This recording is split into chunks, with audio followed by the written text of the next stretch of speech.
everyone, salutations. So now we are going to continue with SOP 1 third question. So this is skill set 3 JavaScript standard 11. Now the question is to check whether user entered number is positive or negative. It's very simple. You have to accept a number from user and determine if it is positive or negative. So you are very well aware that if a number is greater than 0, it is definitely positive, and if it is not greater than 0, it's negative. Okay, so that's easy to perform. We are going to use prompt function to accept the number from user, and if statement to determine whether it is positive or negative. So let's start. As you can see, I have already typed the basic structure of HTML and also began with the script tag. Okay, so you know very well we are going to embed JavaScript statements in our HTML code. So before starting any JavaScript statement, you must include script tag to indicate the web browser that from this point, okay, that means from the next line, it is going to be JavaScript language, JavaScript scripting language, okay. Yes, so entire JavaScript coding is included inside the container of the script tag. Now, script tag is a container tag. Everybody knows what's a container tag. It opens as well as closes. Sorry for the wrong spelling. Okay. Now, between this container, we are going to include the JavaScript statements. Okay. So, first of all, we will need one variable. As I told you, variable means you allot a little bit, a very small part of memory to hold some value entered by the user. Okay, so user is going to enter some number, one digit number, two digit number, three-digit number. Okay, so that value needs some memory. So that memory is provided with the help of variable. To declare a variable in JavaScript, use var keyword. Okay, and give name to a variable. Now we will give name as number. Okay, from number we can assume num. Okay, so variable name you can give as per your convenience, and when I declared this variable, that means it is going to allot a little bit, a very small amount of memory, okay, to hold the value entered by the user and perform whatever is the rest of the coding, rest of the part of code. Okay, so our memory location name is num, which is called the variable. Okay, now next, to accept the value from the user, provide the variable name. Num is the variable name, equal to use from function. Now every function in, generally not only in JavaScript, in every scripting language, programming language, and in spreadsheet applications also. In spreadsheet applications also you use functions like sum, okay, min, max, all these regular functions you use. Functions are also called as methods, and methods or function always end with parentheses, this round bracket. When in programming sense it is known as parentheses. So every function or method is going to have parentheses. Now inside the parentheses of the form we generally include this message, that is enter a number, to indicate the user. The user can read this message and enter the number in the text box. Okay, so in previous videos you have seen the dialog box of prompt. So the prompt dialog box will have this message, enter a number. Then there is going to be a text box to enter a number as well as OK cancel button. Next, we are going to check whether this number entered by the user. So user first of all will receive, when this coding is executed in the web browser, user will first of all receive a dialog box. In the dialog box, user is going to enter some value. For example, the user entered 5. So 5 will be stored in this variable which is holding little bit memory location. Okay, temporarily. Temporarily. When you close the web browser, all the memory space is deleted. Everything. Okay, it's gone. Okay, so when you enter the number, it is saved in this variable because this variable will hold little bit memory. Okay, so you can also directly say the value of num will be 5. Okay, so if the user enters 10, the value of num will be 10. If the user enters 50, value of num will be 50. So whatever value is entered by the user will be stored in this variable num.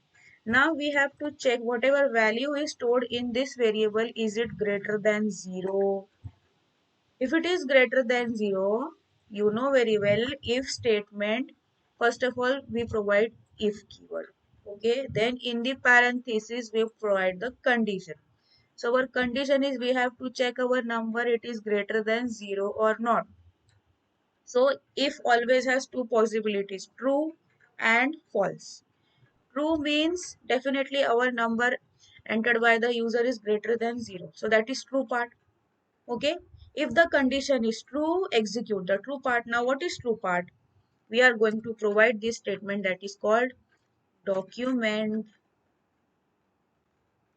dot write. Now last video I explained you what is this statement, what is the meaning of this statement. Okay, so once again I'll revise when we see the output. So we are going to display if the condition is true, if the number is greater than 0, we will display, um, first of all let us display the number entered by the user which is stored in the variable num. Okay, then we will concatenate, we will join this variable, we are going to join with a little bit statement, a very small statement that is positive, is positive number. Okay, that means whatever value is entered by the user will be displayed in our output. If user enters 17, okay, so 17 is definitely greater than 0, so output should be 17 is positive number. This is the true part. What if the condition is false? So if always has execution of true part as well as false part. If the condition is not true, that means if it is a negative number or the number is less than 0. If it is less than 0, what will you display? First of all, you will put the else part. Okay. Then let me just copy paste this statement and do editing. So I copied it and pasting it here. Okay. So it is going to be negative number. All right. So if the condition is true, display the true part. If the condition is not true, ignore this statement, jump to the else part and display the false part. This is the false part, okay, which will be displayed if the condition is false. Condition is false means the user has entered maybe -5, -10, then the condition becomes false, okay. But there is another possibility, the user may enter 0 also. So what to do in that case? Okay, so that's not actually asked in the question, but you can do it. I'm going to demonstrate you that also. But as per the requirement of the question, this is the actual coding. Okay, and I told you in previous videos that you can include a semicolon at the end of every statement except if. Okay, because see, this is not complete. When we give semicolon means this statement is complete, this statement is also complete, this is also complete, as well as this is also complete. Now if statement is not complete, okay, if statement's completion is here after this else document, okay, so probably this where I press the enter and wherever the cursor is blinking, this is the ending of if. So a semicolon I already gave over here. Okay. Now this is the true part. This is the false part. Now ending of each true part and false part can carry semicolon. Okay. Now else will also not have a semicolon because if the condition is false, the Execution jumps here, else part. So what after else? After else in continuation is this false part. So we cannot give a semicolon over here. Okay, and sometimes curly bracket is necessary. Curly bracket is necessary if the true and false part has multiple statements like this. Okay, but curly bracket should be given very carefully. See, true part ends over here, so curly brackets can be given here. Else part starts here and ends here. If you want to give curly bracket, you should give in this manner. Okay, but if you ignore, then also it's okay. Here you can ignore because the true and false part has only one statement to display, one single statement. So there is actually no necessity of giving a curly bracket.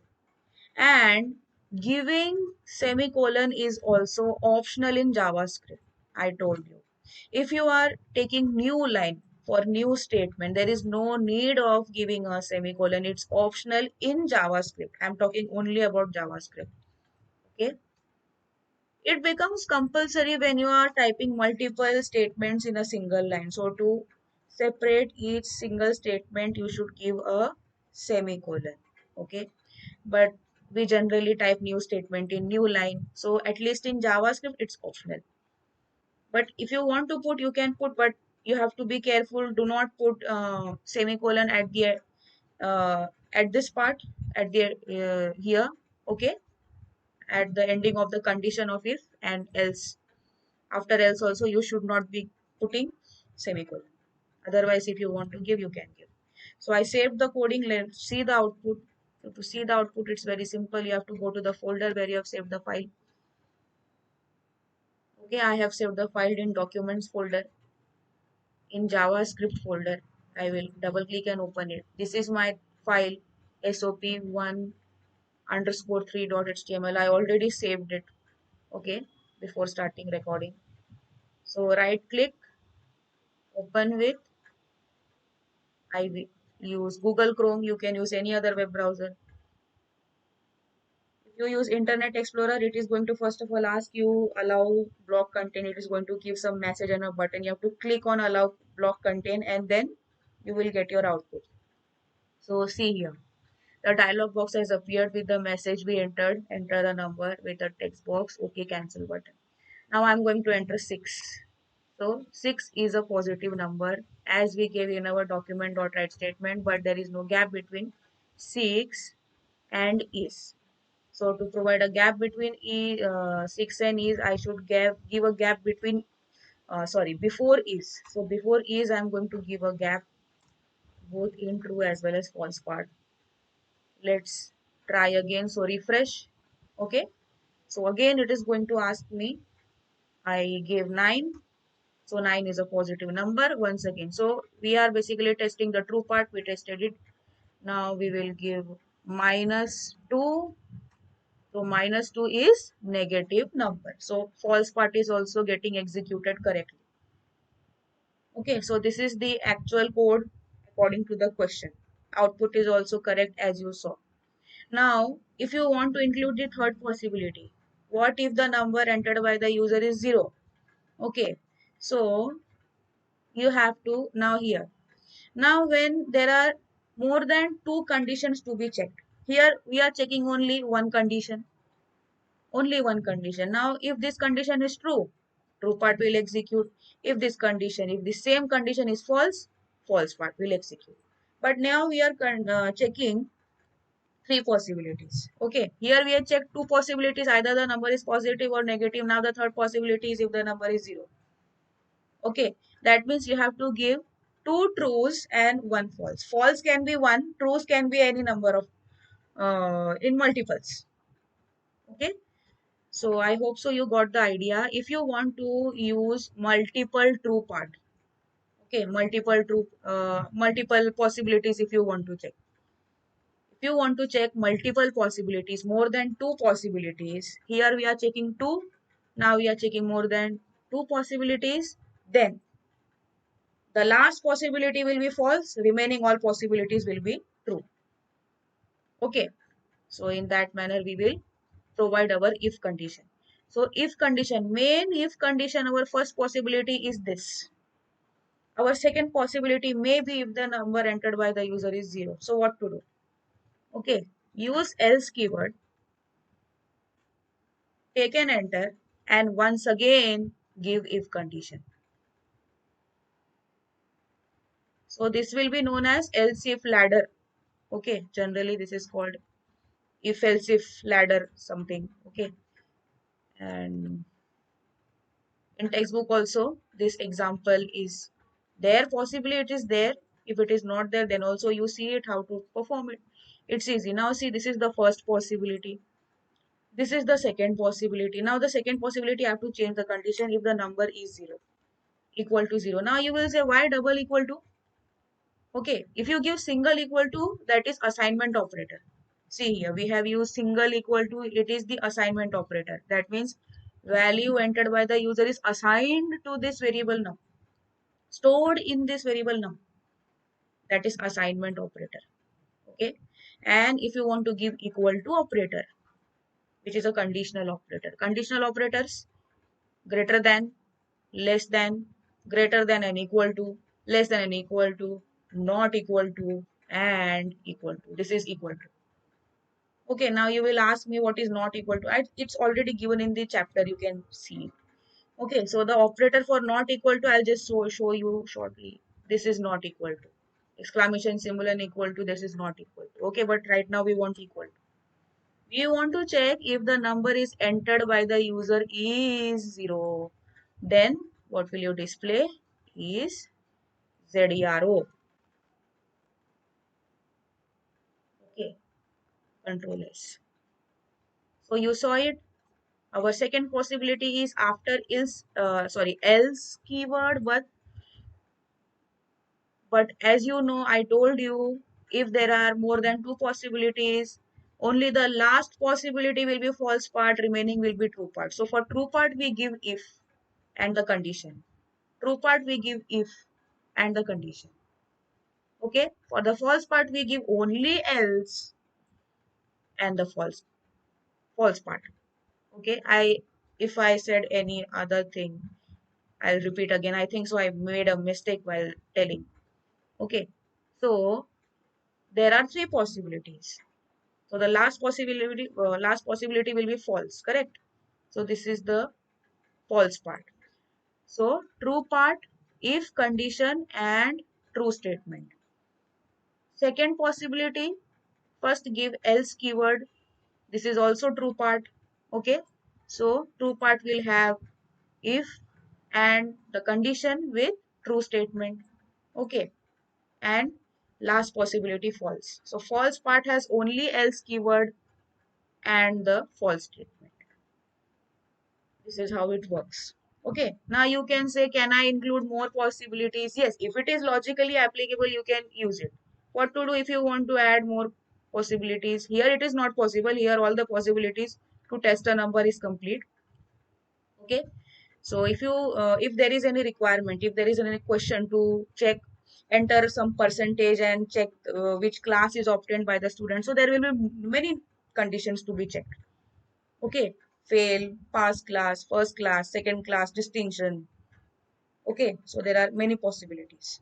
So for many possibilities, first will be the true part. So how true part is written? True part always carries if keyword and the condition. Okay, the next true part will first of all carry the else keyword. And since it is a true part, it is going to carry if and the condition with this statement. Okay, so this thing can repeat itself till all your possibilities are complete. The last possibility will be the false possibility. Okay, so the last possibility you include in false and put else keyword and the false statement. So this is how you can check multiple possibilities. So this I demonstrated. This is actually not the part of the question, but I tried. Now I'll try to enter 0. Okay, so 0 is 0. Okay, so this is the coding. You can take a reference of this also. You can take a screenshot if you want. If you want to perform, you can include this part, the second true part. Okay, so document. I actually explained in the previous video, document is this part where you print something. Okay, so this is the document area. I have shown this document area in last video with the help of some background color. In body I added BG color. Okay, for example, I'll give the value sign. Yes, so refresh. Okay, 3 is a positive number, so you can see background color. So wherever you see the background color applied is the document.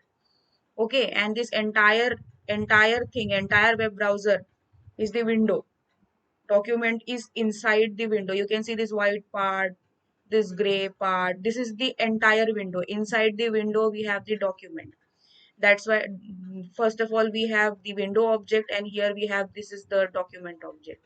So you are writing some statements in the document part. This is our statement we have displayed. So whatever you want to display, you can use the method. This is the write method. Write is the method of the document object. So we mention the name of the object, name of the method, and to separate them we use this period symbol or the dot symbol. And whatever we want to print, we provide in the parenthesis of the write method. And every method ends with a parenthesis. This is the parenthesis. Okay, and what is inside the parenthesis? Inside the parenthesis, you can have argument or parameter. This is the parameter. Okay, string parameter. Here we have two parameters, a variable and a string. Okay, two parameters or arguments. Parameters can also be called as arguments. Here also in this function we have two parameters, variable name and a string. Here again variable name and a string. So I hope so you understood all this thing. What is the document? Why do we write document uh, dot write this particular line? Okay, not just to print the output. You should know document is the object where we write several things in the document part of the window. Okay, so now I'm going to stop the video. You can take a screenshot and perform step by step. You will definitely get the output.